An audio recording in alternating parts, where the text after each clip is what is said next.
I got into cycling for the freedom. I'd take myself off for hours as a teenager. For some headspace, and to spend time in nature. For me, bikepacking became an extension of this. Now I travel all over the world, exploring and making bikepacking films for YouTube. Since having my children, I'm often conflicted. I want to make the best adventure films I can, but I want to spend more time at home with them. I have to work really hard at remembering why I'm here. It's to inspire as many people as I can, including my sons, to explore the world and live life to the full.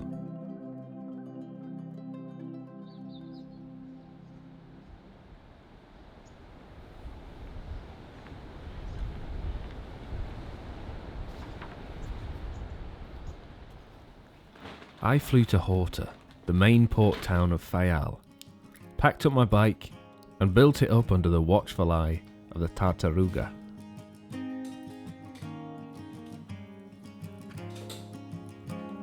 I'm using my trusty old faithful Cannondale topstone with a Topeak setup to carry all of my gear. My route is centred around these three small islands, Faial, Sao Jorge and Pico, using the local ferries to get between them, and where I'd experienced torrential rain, loose muddy volcanic tracks, pothole-filled farm roads and smooth country lanes that looked like I could be riding in Devon among the other amazing landscapes here.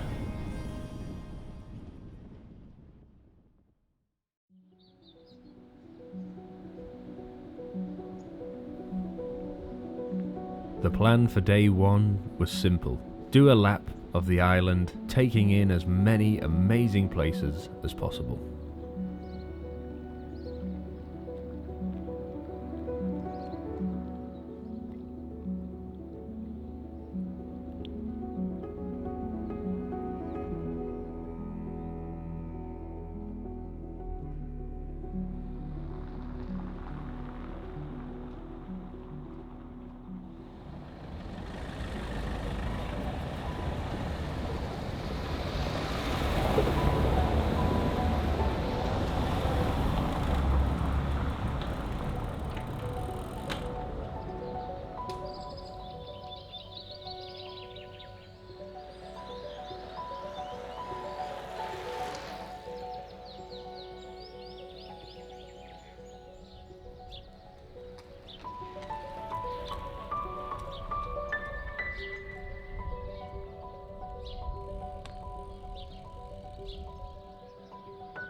I climbed higher and higher into the clouds, and I was struck at just how quiet everywhere was. I hardly saw a single person.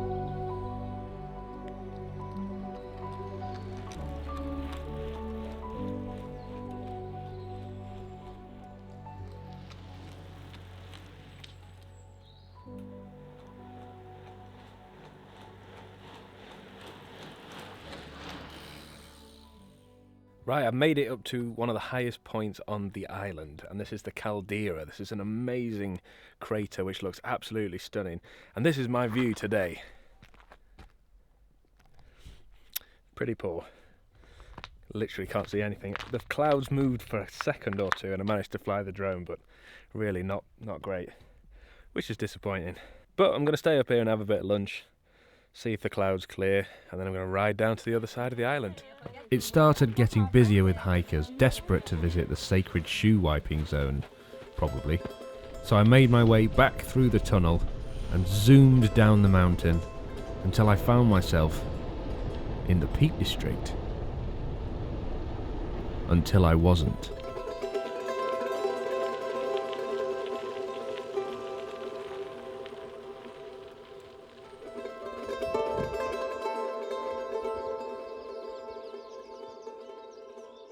I came across this beautiful ribbon of red gravel snaking its way through the woodland, which made me feel like I'd been transported again.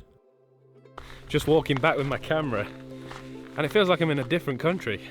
The gravel's gone all red. I feel like I'm in Africa or something. It's been super smooth tarmac for most of the day, and all of a sudden it's just turned to this, and it's lovely. Tyre pressure's a bit firm though, so I'm going to have to knock a bit of air out. It's a bit skiddy.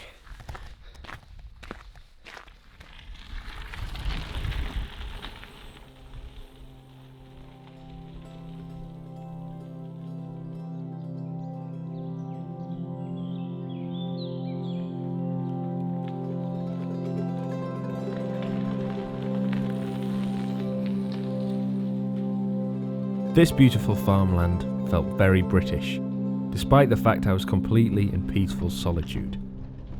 Until...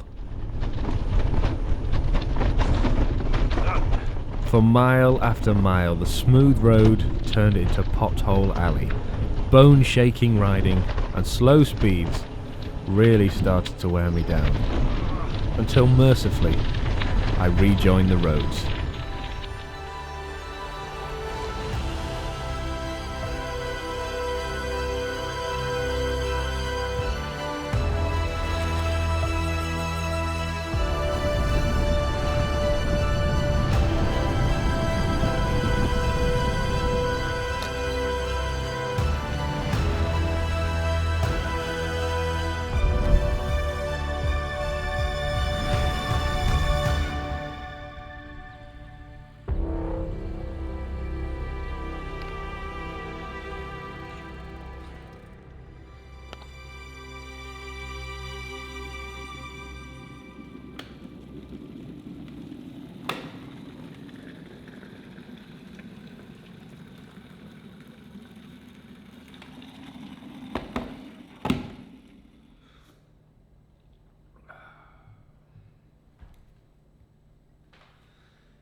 Day 2, I was booked onto an early ferry over to Sao Jorge, the second island on my trip.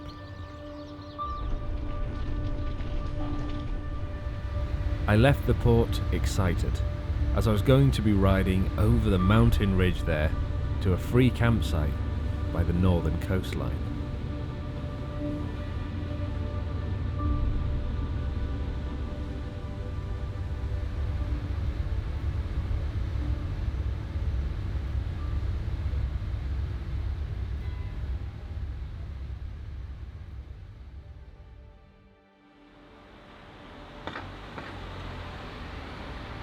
I rode up the steep climbs from the town and joined the familiar farm roads from the day before.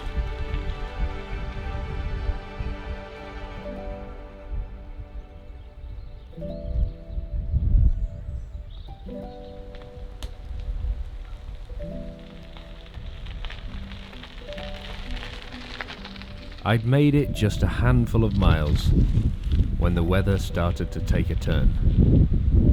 And once again, I found myself back home, this time riding through the Yorkshire Dales.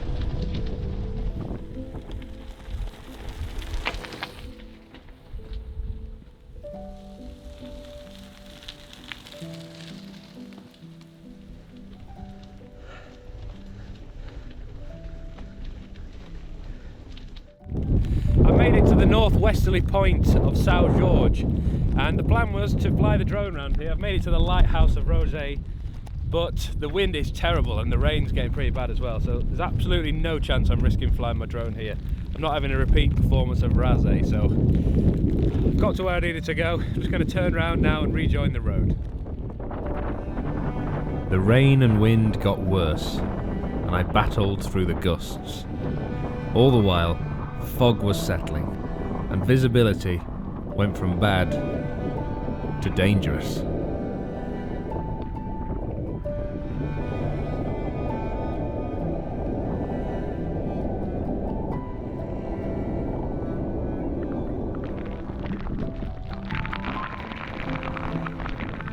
I was starting to feel pretty miserable, wet through with squelchy shoes.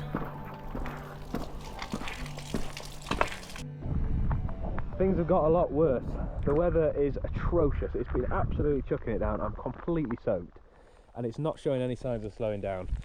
The wind's picked up as well. I was just riding over the tops and it was treacherous as hell. The forecast said it wasn't going to rain much today, so I don't know what that was on about.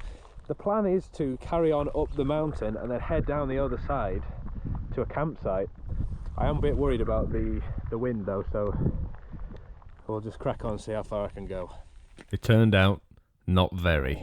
The roads became worse and I was not enjoying this leg. The thought of camping in these soaking conditions was not appealing. As the roads turned to rivers, I decided to change plans. Well, that was horrible. I've had to change plans a bit. I was absolutely soaked and I was just worried that I was going to have a crash. I couldn't see a thing. The visibility was that bad. And then I was thinking, well, do I really want to do another 25 miles down a mountain to stay in a campsite when I'm going to be absolutely soaked? So I did the sensible thing and come back down the mountain to Velas, which is the main port that I entered Sao Jorge on. And I'm going to be staying in a hotel, which I think is the best thing to do. Disappointing though, I brought the camping stuff specifically for this day. And I'm going to have to rethink the route a bit. But it's one of those things. It's not the end of the world. And I found somewhere decent to stay, I think. Heading down there now.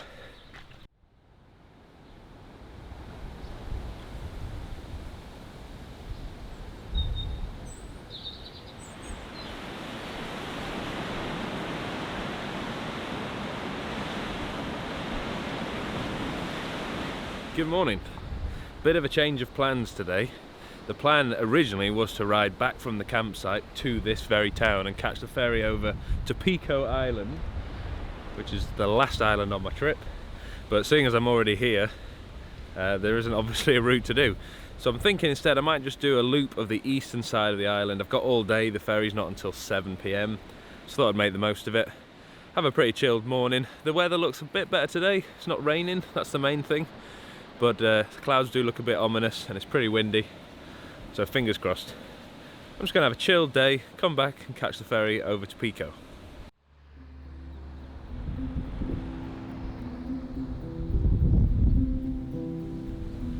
I decided I wanted to get to the campsite I planned to stay at yesterday, so I could at least see it after all the research and planning I'd done.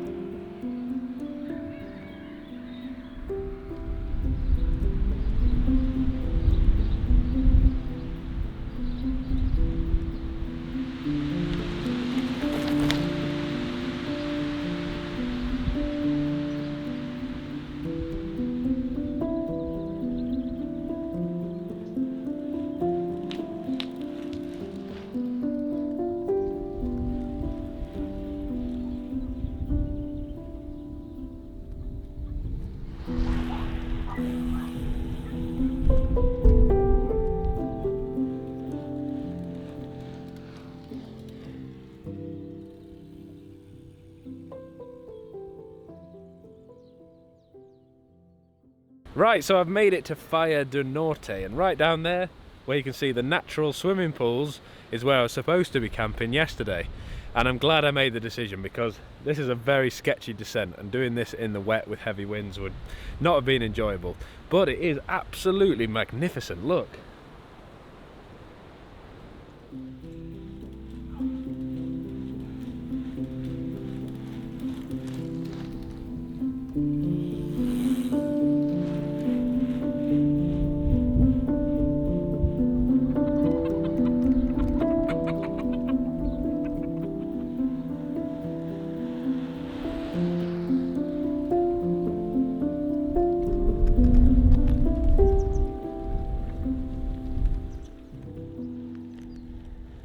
After I'd done my loop, I headed back to the port. Past the cheese roundabout, naturally. Right, I've made it to the port of Velas. I'm a bit early, I've got a couple of hours to kill, but bought some lunch, I'm starving. catching the last ferry now to the final island of the trip, home to the highest peak in Portugal, called Pico. As the sun was setting, I boarded the ferry and felt the creeping anxiety kicking in. I was starting to feel homesick, a relatively new phenomenon for me. Ever since having my children, I feel guilty that I'm away from them, doing something I love. I try to remember why I'm here, to make a film that can inspire people, including them, to make the most of life.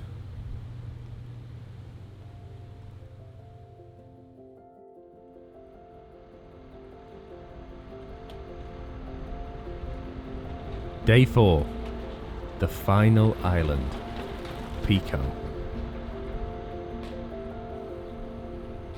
My one goal here was to ride to the foot of the eponymous volcano.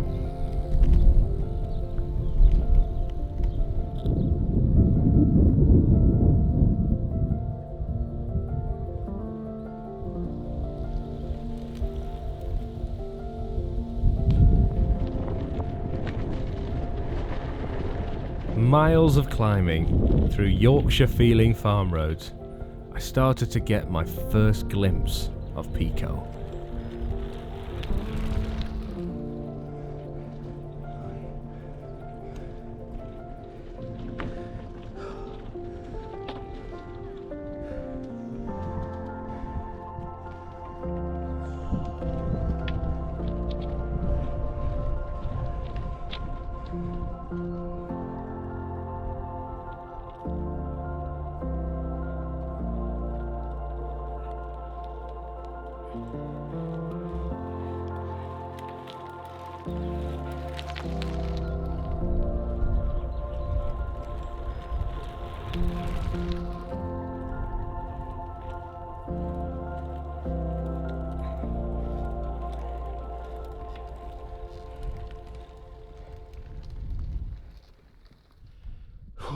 This is relentless. It's like 25-30% all the time, at least in some places. I'm just grinding my gears. Super slow cadence. I'm a couple of miles from the top, I think, so hopefully I can make it. And then when I get up there, I think it's downhill for the rest of the way, so catch my breath and carry on. The final 2 miles felt like an eternity of 40 RPM grinding, until finally I made it to the top of the volcano. This is as far as you can go on the road. It's very chilly and the wind has picked up a lot, so I'm going to get my jacket on. Heading down there, down back to the port. The original plan was to head further east, but it's taken me that long to get up here. I'm worried I might miss the ferry. I've only got a few hours.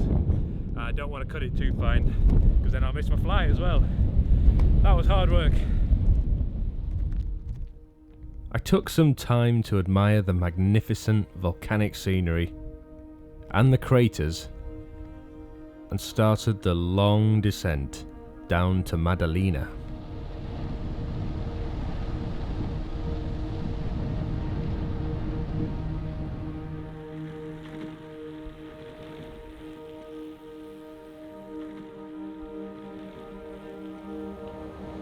And as I arrived at the final ferry terminal and waited to disembark back to Faial, where I'd started the trip, I took some time to reflect on this epic adventure. The islands had felt so remote and far away from home, yet familiar. I'd been blown away by the diversity and crazy amount of landscapes, and they reminded me of other amazing places. From the Yorkshire Dales to New Zealand, and from sunny farmlands to misty volcano craters. I'd had to battle at times, but these islands had left a mark on me that I'll never forget. Thanks for watching. Let me know if you like this video, and subscribe to the channel if you haven't already.